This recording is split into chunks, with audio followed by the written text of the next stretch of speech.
มื้อนี้มาแก้ประตูให้เขาเนาะงานเขาเฮามาแก้มื้อนี้อันนี้ลูกทีมมื้อนี้สอนมากับมือเด้อพวกนี้จะได้เขียนเป็นปึ้มสอนวิธีแก้ไขเอาเกือสำเร็จเนาะมื้อนี้เนาะแก้ไขเวียกประตูคู่กับปานห้องน้ำลูกค้าเฝ้าขึ้นเฮือนแล้วก็เป็นเวรเฮาเองแล้วเนาะสิได้มาจัดจวดมันสำเร็จไป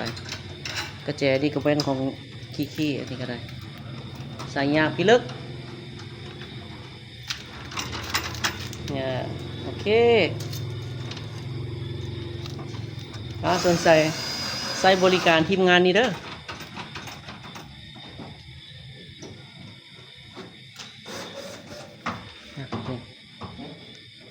โอเคเรียบร้อย